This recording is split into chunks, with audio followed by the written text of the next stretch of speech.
Claude Code just fixed one of the biggest issues with MCP. Now, if you're new here and don't know what MCP is, check out modelcontextprotocol.io. If you're a Java developer and a Spring developer, I have a bunch of videos on this channel to kind of introduce you how to build MCP servers in Java. But that's not the point of this video. The point is I want to talk about what the problem is with MCP when it comes to using coding agents and how we can go ahead and solve it using a newest version of Claude Code. So I have this graphic here, the context window. This is an important thing to understand. A lot of what we do is trying to overcome some of the limitations of the context window. And you can think of the context window as like our memory during our conversation with a chatbot, with a coding agent. And as we start to use the context window, so we define some system rules, or a tool does, we define a prompt, we send a prompt to an LLM, we get an answer back, we define some tools. All of these things go into the context window. The context window has a fixed size. So if we're using something like Claude Opus 4.5, it's like 200,000 tokens. And we need to remember that because as we're adding stuff to the context window, this becomes critical to understand. So tools are a way to get information, add information to the context, or perform some action like send an email, send a Slack message, whatever the case may be. Tools can be defined individually, so I can just define a couple of tools, or I can package them up into an MCP server, and now I have a bunch of tools in a single MCP server. The reason this is so important is because it's something called context rot. As we start to fill the window up, if we get to whatever that number is, 60%, 70%, 80%, there are a bunch of scientific papers out there that kind of talk about this. But as we start to fill it up, not all the way, but as it starts to fill up, performance will start to decline. And so what we want to do is we want to have a limited context window. Anytime we're working on a task, we clear that context window and work on the next task. Now, as the context window fills all the way up, then we can go ahead and compact it, we can clear it, but the problem with that is it's just going to forget things that it previously knew. Say that you went to a coworker and said, hey, go ahead and work on task one, and then after task one, that coworker forgot everything he or she just did and had to start on task two. That's not what we do. What we want to do is keep the context window limited and spawn sub-agents with new context windows to go ahead and work on those tasks. So this is the idea with the context window. As it fills, performance degrades, the model struggles to utilize all information. Again, context rot, especially in the middle before the oldest content is finally dropped. So that's the problem we're trying to solve. And I want to take a look at how Claude Code has solved this. So here I'm in a project and I'll go ahead and run Claude with dangerously skip permissions, or YOLO. Claude Code has this really great slash command called context. And what it does is it will show you everything that's in the current context window, which is really nice to see. So here we see that we have 200,000 token context window. Before we've even done anything, before we've sent a prompt, we have 73,000 tokens, or 37% eaten up already. And the reason for this one is our MCP tools, but I'll get to that in a second. So first off, we have a system prompt. I like to see here, okay, it's 3.3K. Now you can't actually go find the Claude Code system prompt. If you want to find the Claude AI system prompt, it's out there. But you can come down here and say what is in your system prompt if you're ever curious, to just kind of get some insight as to what that system prompt is doing. It's not super important, but I like to tinker and I like to know what's going on behind the scenes. So this will kind of give you that answer. It'll tell you like, here are the goals. Here's what this system prompt is designed to do. The tools it has access to, safety and security, GitHub protocols, etc. So that's really nice. Then we have system tools. So we can see that that chews up 8.5%. Now, again, system tools are a way to augment the large language model, right?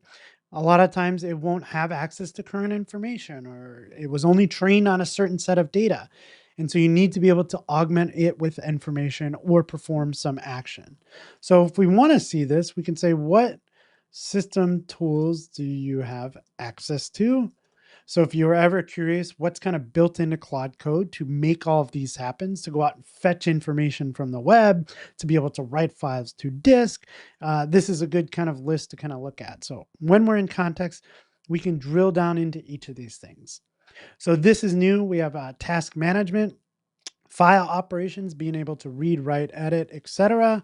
We want to execute bash scripts. We want to be able to kill the shell. If we want to get information, we can do a web fetch or a web search.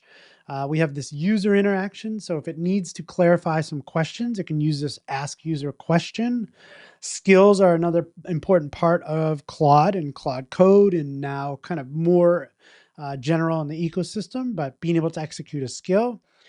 Planning mode is really important in Claude. If you've seen any of my videos on Claude Code, I don't do anything without planning mode. So you have an enter and exit plan mode. And then you have MCP resources, being able to list, being able to read. So these tools, we can't do anything about. Those we actually need.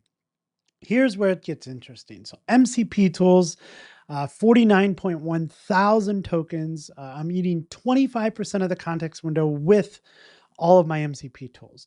Now, I will say this is a little bit of an over contrived example because I loaded a bunch of MCP servers in here on purpose. Some of them I use, some of them I don't. Claude in Chrome is a really good one. If you haven't added that extension to Chrome, that's a really good one to have. That can also run here in Claude. I built a silly one to kind of get latest information from my content. The Sentry one I really like. I use Sentry on this application, so it's nice to have. There's Figma, there's Chrome DevTools, there's Notion, there's a bunch of other ones. So my first tip here is when you're using MCP servers, they're great, but make sure you're only defining MCP servers that you actually are using. If you're not using them in this project, go ahead and disable them. If you're not using them at all, go ahead and uninstall them.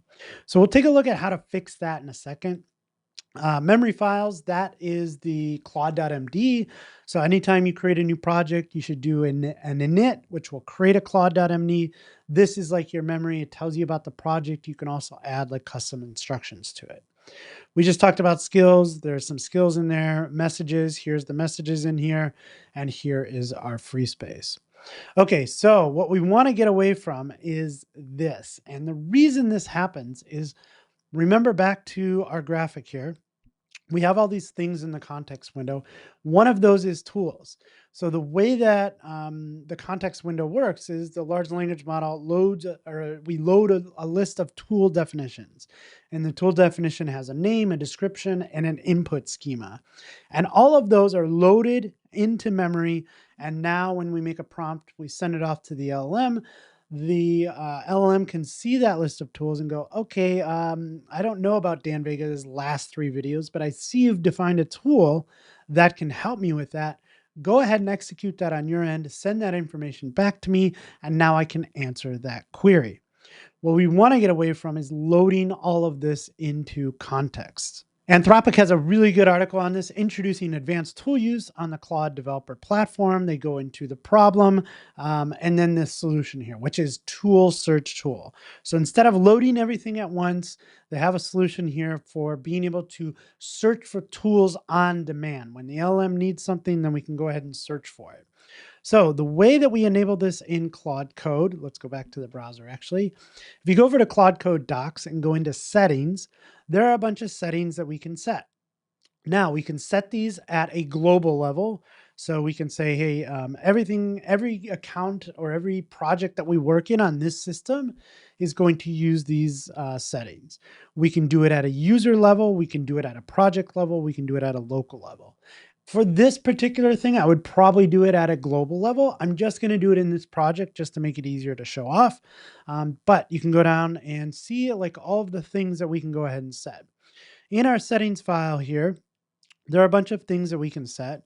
And if we go down here, and actually, let me see where it is. Enable tool search is one of these settings that we can go ahead and set. So this is under, I believe, the environment. But let's go ahead and try that. So what I want to do is go into my project and go into my settings file. And what I'll do is go ahead and say env. let's say env.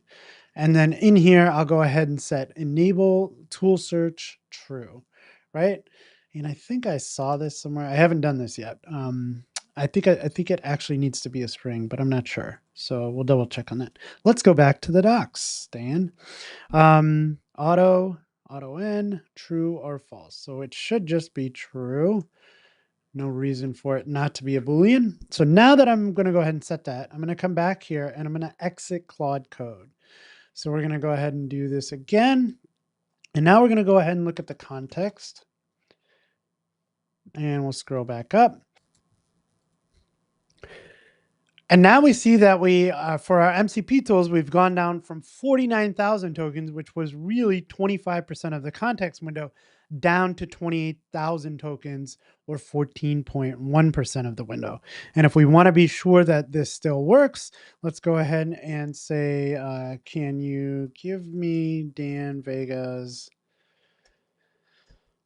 last 3 videos, right? Let's see if it does that. Now it wouldn't be able to do this without the MCP server. It can go search the web, but it actually messes up and you see that it's using the MCP server there.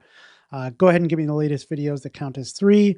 And here are the last 3 videos. So that is still working, even though everything isn't getting loaded into the context at one time. So again, this is a really big deal. I love MCP servers, but one of the problems with MCP servers, if you loaded too many of them, they're eating up the context window. We quickly lose that context window, performance degrades, and then eventually like things fall off. And that is going to cause issues when we're trying to create some new features or create a project, right? So I really love this from Claude Code. I believe that others are starting to implement this too. So this is an important future for MCP servers, and I hope to see more of that this year. Again, all of these things that we're doing, when you see a lot of these new features come up, all of them are trying to fix this problem, right? With the context window. Like, sure, some large language models out there have a 1,000,000 token context window, which is great, but we're always going to run into this problem no matter how big the context window is, right? Because we're just going to be throwing more and more at it. So we have to find more elegant ways to solve for these problems, and I think this really is one of them. So I'm a big fan of Claude Code. If you want to see more Claude Code videos, let me know in the comments below. I had a lot of fun. I like learning. I like teaching back to you. So hopefully you learned something new today. If you did, give me a thumbs up, subscribe to the channel, and as always, happy coding.